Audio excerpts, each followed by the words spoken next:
이것저것 오만 가지를 말하는 시기 오만 가지 소음식입니다. 시치미를 떼다 라는 말이 있습니다. 이 말의 어원은 크게 두 가지로 생각을 해볼 수가 있습니다. 첫 번째로는 매 주인을 밝히기 위하여 주소를 적어서 매 공지 속에다가 메워둔 시침에서부터 유래가 되었다는 이야기입니다. 우리나라는 삼국시대에 이미 매를 이용해서 사냥을 하였습니다. 고려 때 몽고는 우리나라의 우수한 사냥매인 해동청을 요구하기도 하였습니다.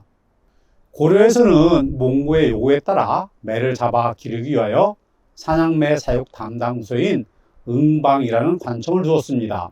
이러저러한 이유로 매를 이용한 사냥은 귀족들에게까지 매우 성행하였습니다.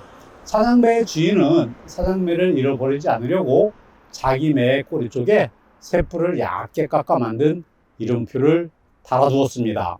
이 이름표를 시침이라고 합니다. 그런데 사람들이 주인을 잃은 매를 잡으면 이 시치미를 떼어버리고 슬쩍 가로채는 경우가 있었습니다.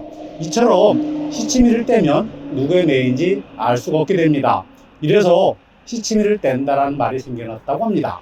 그래서 이 말은 주로 알고도 모른 체 하는 사람을 말하거나 하고도 안 한 체 하는 사람에게 쓰이는 말이 되었다는 주장입니다. 또 다른 주장으로는 바느질과 관련되어 말하는 것입니다. 본 바느질을 하기 전에 본 바느질이 제자리를 지키게 하기 위해 군데군데 임시로 실을 뜨거나 박음선을 표시하기 위해 임시로 꿰매는 것을 처음 시자와 바늘 침자를 써서 시침 또는 시침이라고 이야기를 합니다. 이런 행위를 시침질이라고 하고 시침을 한 실을 시침실이라고 이야기를 합니다.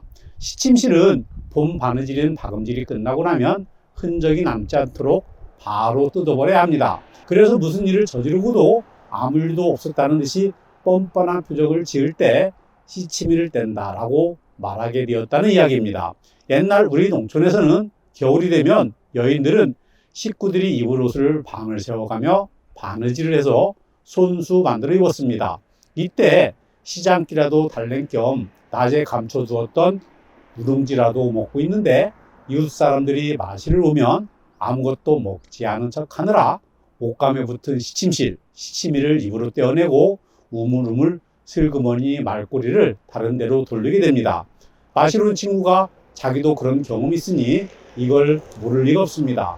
숨겨둔 누룽지 조각을 빼앗으면서 이렇게 말합니다. 이 깍정이 옆에내야 내가 모를 줄 아니? 시치미를 떼는 척 하지마. 여기에서 시치미를 떼다 라는 말이 나왔다는 이야기입니다.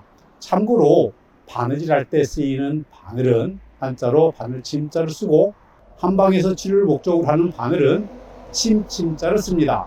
국어사전에서 시치미 떼다를 찾아보면 매를 훔친 사람이 시치미를 떼어내고 자기 매인 것처럼 행세를 한다는 뜻으로 자기가 하고도 짐짓하지 않은 차거나 알고도 모르는 차다 라고 나와 있습니다. 첫 번째로 말씀드린 매와 관련된 어원을 정설처럼 이야기를 하고 있습니다. 그러나 시기오만 가지는 조금 다른 생각을 가지고 있습니다.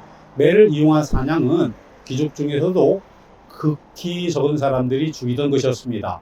그래서 일반적으로 쓰이던 언어도 아니었고 대중들이 쓰던 언어는 더더욱 아니었습니다.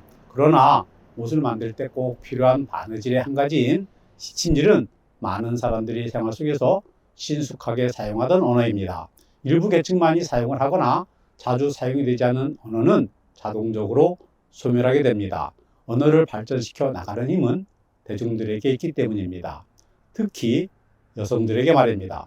구독과 좋아요는 영상 제작에 큰 힘이 됩니다. 오늘도 끝까지 보아주셔서 감사합니다.